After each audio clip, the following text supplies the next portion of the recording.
Assalamualaikum warahmatullahi wabarakatuh. Salam hormat buat para sesepuh dan bini sepuh. Salam santun buat sedulurku semua dimanapun panjenengan berada. Alhamdulillah kita dapat berjumpa kembali dalam konten Sang Pemimpin Akhir Zaman. Pada kesempatan kali ini kita akan mengambil sebuah judul Banyaknya Pengakuan Imam Mahdi Palsu.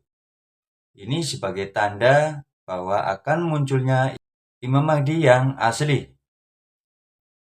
Jika kita melihat perkembangan di media sosial, tentu sudah tidak diragukan lagi. Memang kita sudah banyak menemukan banyaknya pengakuan-pengakuan sosok Sang Imam Mahdi, ataupun yang mengaku sebagai Sang Satrio Piningit ataupun Ratu Adil. Mungkin jumlahnya sekarang sudah mencapai ratusan orang. Baik pengakuan yang secara terbuka maupun yang terselubung, ataupun yang disamarkan. Namun itu semua tentu kita dapat mengambil kesimpulan bahwa sesungguhnya sudah banyak pengakuan-pengakuan dari mereka yang merasa diperjalankan, yang merasa menjadi sosok Sang Kinasih, sosok Imam Al-Mahdi. Dalam hal ini tentu kita harus bisa menyikapi dengan bijak. Tidak perlu membenci apalagi sampai mencaci, kecuali mereka-mereka yang melakukan sebuah pengakuan kemudian akan merugikan orang lain dengan cara menipu ataupun meminta sesuatu dengan paksa kepada seseorang. Namun selama itu hanya sebuah pengakuan dan tidak merugikan siapapun, tidak perlu adanya kebencian, tidak perlu adanya permusuhan. Doakan saja mereka semua, semoga Allah memberikan hidayah agar kembali ke jalan yang benar. Dan mudah-mudahan diberikan petunjuk yang sebenar-benar petunjuk. Sehingga jika memang pengakuan-pengakuan mereka selama ini merupakan pengakuan yang tidak benar, pengakuan-pengakuan yang berasal dari bisikan-bisikan golongan gaib yang kiri atau golongan gaib yang hitam, maka mudah-mudahan Allah memberikan petunjuk, memberikan pertolongan untuk kembali ke jalan yang benar. Kembali ke pokok permasalahan. Jika sudah banyak orang yang mengaku sebagai Satrio Piningit, Ratu Adil ataupun Imam Al-Mahdi, yang saat ini memang jumlahnya saya kira sudah sangat banyak. Di Nusantara saja mungkin sudah ada ratusan.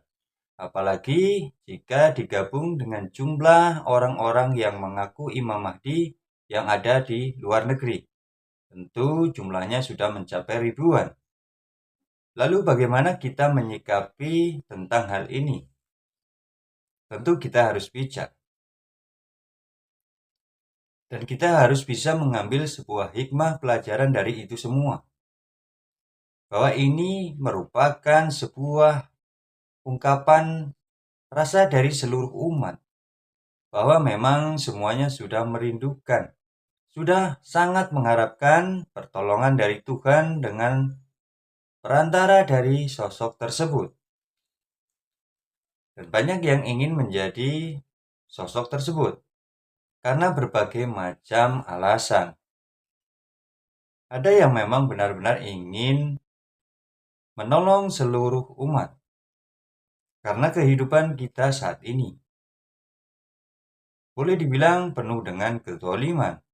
Banyak dari pemimpin-pemimpin kita, pejabat-pejabat kita, dan bahkan pemimpin di seluruh dunia yang tidak adil pada rakyatnya.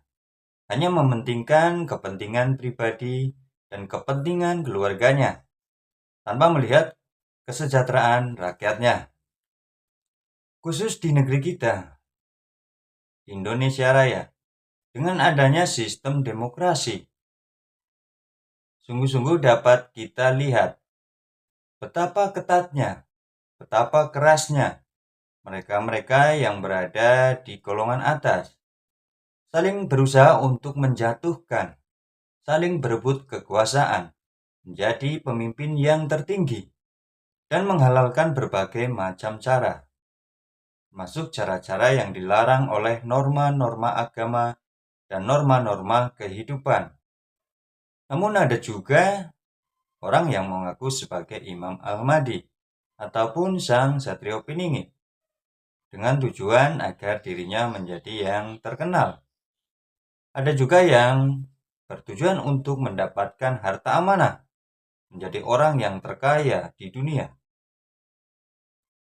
Tentu bermacam-macam alasan dan tujuannya, karena mereka semua mempunyai pemikiran dan pemahaman yang berbeda-beda.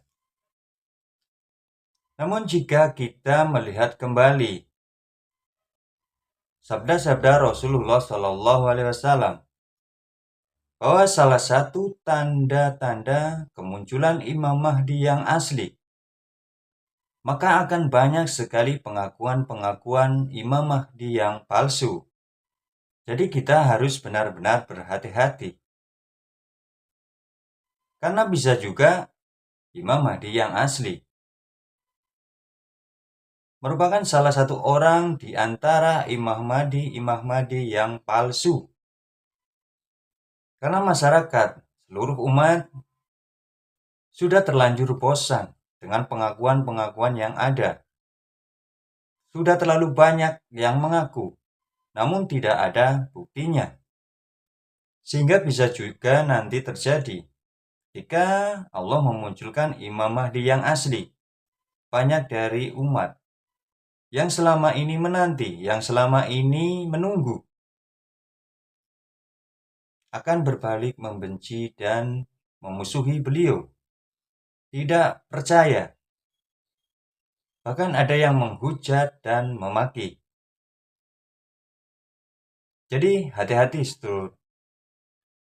Mudah-mudahan kita bukan termasuk orang-orang yang seperti itu. Mengapa hal demikian dapat terjadi? Mungkin itulah cara Allah untuk menguji semuanya. Itu juga merupakan ujian bagi Imam Mahdi yang asli. Akan bertahan ataupun menyerah. Akan tetap bersabar dan bersyukur ataupun akan menjadi kufur. Dengan himpitan, hujatan dari seluruh umat. Namun saya yakin dan insya Allah beliau akan tetap kuat. Karena beliau merupakan orang pilihan. Insya Allah, Allah yang Maha Kuasa akan menguatkan hatinya. Akan menguatkan dirinya. Yang perlu kita pikirkan adalah orang-orang yang selama ini mengaku menunggu, mengaku menanti beliau. Apakah bisa mengenali kemunculan Imam Mahdi yang asli? Karena selama ini sudah terlalu banyak pengakuan yang palsu. Sungguh sangat membosankan. Apalagi masing-masing umat. Yang seperti kemarin saya sampaikan, tentu mempunyai pemahaman dan pemikiran yang berbeda-beda. Mempunyai ciri-ciri dan standar Imam Mahdi yang asli menurut pandangan mereka sendiri. Tergantung dari mana mereka berasal. Ada yang mengambil ciri-ciri, tanda-tanda sosok tersebut dari ramalan Jayabaya.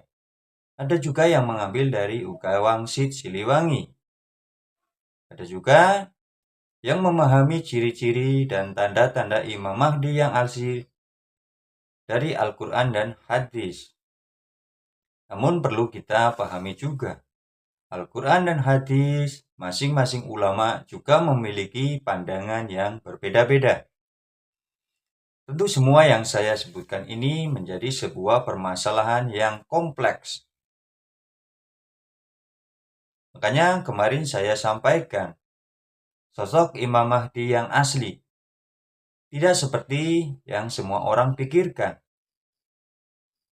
Karena Imam Mahdi memang diutus oleh Allah untuk memimpin dunia ini dan memimpin seluruh umat.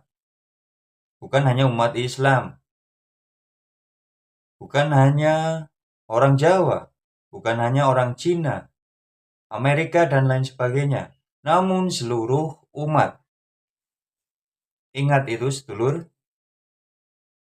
Jadi, sosok yang dimaksud Satrio Piningit Imam Al-Mahdi tentu akan dibekali ilmu yang lengkap.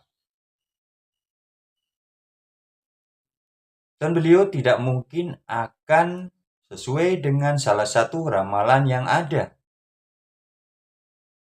Itulah rahasia di balik rahasia. Karena yang memegang rahasia adalah Yang Maha Kuasa. Semua keterangan yang disampaikan, semua ramalan yang disampaikan, itu banyak sekali mengandung siloka ataupun mengandung majas yang memerlukan sebuah pemahaman secara khusus. Harus dibuka dan dipelajari dengan teliti terlebih dahulu. Tidak serta-merta keterangan tersebut dipahami secara mentah. Begitu, sedulur, kenapa kita harus lebih berhati-hati ketika kita menyikapi pengakuan-pengakuan Imam Mahdi yang palsu.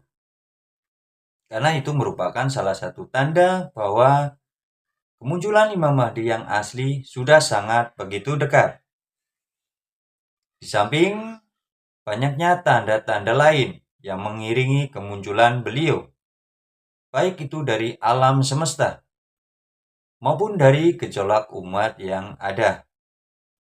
Yang pastinya, semua kejadian yang akan mengiringi kemunculan Sang Kinasih, Satrio Piningit Imam Al-Mahdi, tentu merupakan kejadian-kejadian yang sangat besar, yang sangat langka, dan mungkin hal itu belum pernah terjadi di zaman-zaman sebelumnya.